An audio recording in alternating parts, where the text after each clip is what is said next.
All right. As I said, the Hegseth story would have been the lead. A number of things fell on the head of the Secretary of Defense yesterday on Easter. First, a New York Times story, 103, reporting from multiple sources that Hegseth had a second signal chat that included his wife and his brother and his personal lawyer, on which he shared sensitive information about the Yemen strikes. That story was quickly matched by many other news organizations suggesting there are people who have the information who want to harm the Secretary of Defense. Duh. Okay. Then I was hearing from lots of people. Then there's a Politico story from a guest column from the former White House or Trump administration spokesperson, communication strategist who had recently left the administration. Some say he was fired, some say he quit. Sean, tell us about that guy. Is he a MAGA or not MAGA? So John Elliott is very MAGA. He had served as in the first Trump administration as the Assistant Secretary for Veterans Affairs, as the spokesman for Assistant Secretary of VA for Public Affairs, and as the top spokesman on the National Security Council for Trump. Very, very MAGA. He's a former Marine, openly gay, wrote a book about Biden betrayal. I mean, like he is full in on the agenda. I will say this without revealing some data that I mean some uh, John was not exactly happy with how things unfolded with his particular position, um, and how Sean Parnell came in and Mhm. some of the things that John, I mean, so if you read that op-ed, understand that I don't want to betray any personal trust here, but I will just say that there's a little, not a little, there's a lot more to that scenario. Yeah. He is personally pissed off about how things were handled, some personal slights to him, promises that were made or commitments that he feels were made to him that weren't followed up. So there's a little bit of bitterness there on a No, personal. no doubt about it. And anyone who's defending the secretary is going to tell you that on background or off the record. At the same time, it's an extraordinary opinion piece in which I don't remember anything quite comparable to this, in which someone who is full MAGA, regardless of the circumstances of his departure, says Hegseth basically should go and will probably go.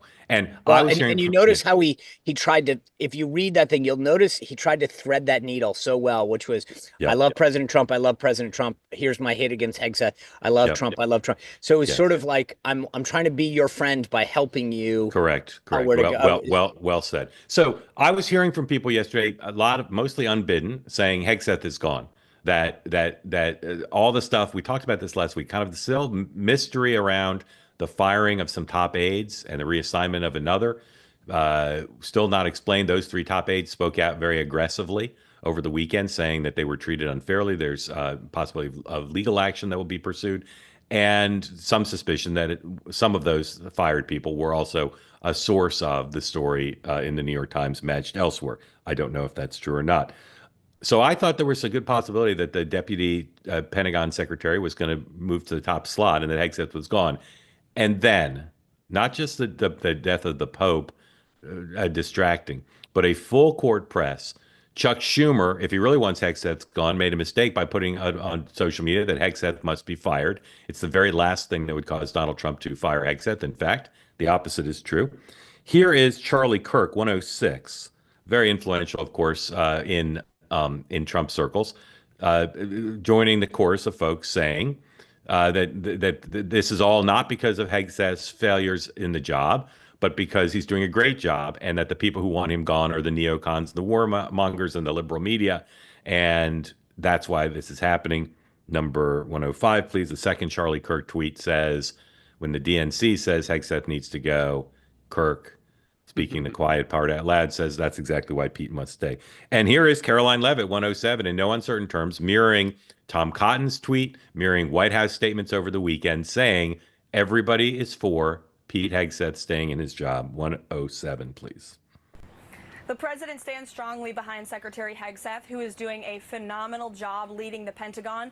And this is what happens when the entire Pentagon is working against you and working against the monumental change that you are trying to implement. Secretary Hegseth was nominated for this position because he is standing up for the war fighter, the men and women in uniform who are putting their lives on the line to protect our country and our homeland. And unfortunately, there have been people at that building who don't like the change the secretary is trying to bring, so they are leaking and they are lying to the mainstream media. We've seen this game played before.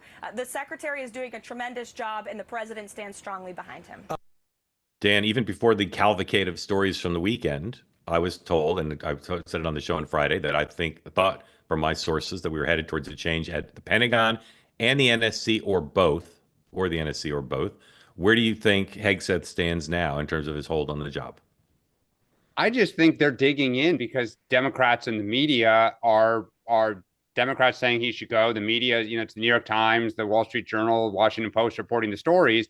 So the knee jerk is to circle the wagons. But I mean, you just step back and read this. There was a concern going in to his nomination that his management track record was terrible. He admitted that he had made some mistakes and that he was going to stop drinking and that some of his fiscal management wasn't great. But you don't see people from the inside coming out, even anonymously, to defend the guy. He hasn't said anything. So he hasn't denied that the second signal chat to his wife, at least one of the lawyers, I believe, is a lawyer in the Pentagon now. Not that he would need to have this information, but at least you could argue he's in the Pentagon. But I mean, as a Democrat, if they keep defending this guy, I think there will be more stories about him. And it's almost like they're just making it worse for themselves. And in the op-ed piece that the former spokesman wrote, he said he hears there are more stories coming. Sean. Yeah, so I will just say a couple things. First of all, to Dan's point on the story, again, without betraying any personal trust, Tim Parlatore is a Navy JAG officer, an 05, who is serving on the secretary's staff. Sorry, so, this is his personal lawyer, but yes, you're pointing out wears other hats as well. Yeah. So and his brother also works at the Pentagon. Now, I just say, so the New York Times conveniently downplays both of those facts in the story, that he is on the secretary's staff. So this idea that it said something to the effect of, it's unclear why he needs to be in this chat. Well, that's not your business to know at the New York Times. He's a trusted aide to him. He's in the military. He is a JAG officer, and who Pete wants to have a small chat with is not really subject to the New York Times' decision-making process. That being said, the bigger question that you're asking, I personally think that Pete, for the reason that Charlie Kirk enumerated, is in very strong ground right now.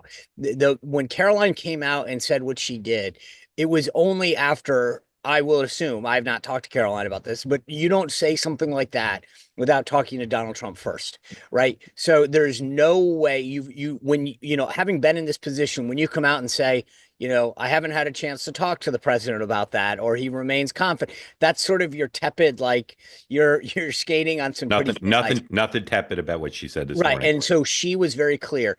I know from my brief conversation with the president the other day about national security issues, he's very, very bullish on the job that Pete is doing.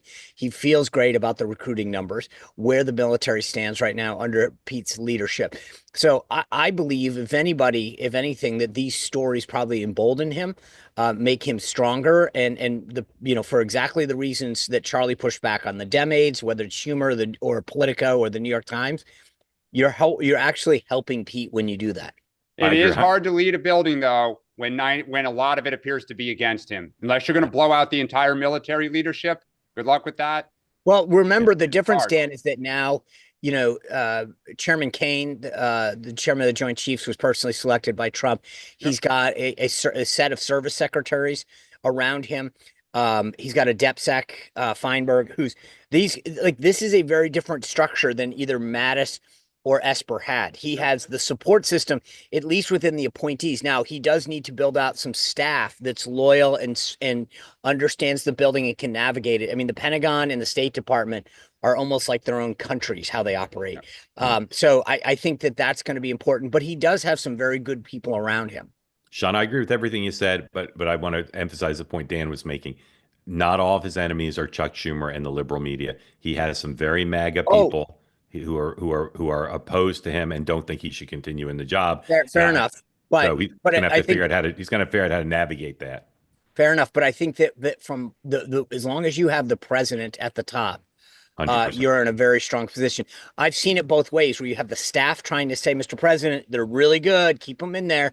And I would much rather have the president with me and worry about some of the ankle biters than the other way. Hey, want to be part of the two-way community all the time? Hit the subscribe button. Great video clips like this, plus conversations like no other, full episodes and more, always available on this channel. You got to hit subscribe to never miss a thing.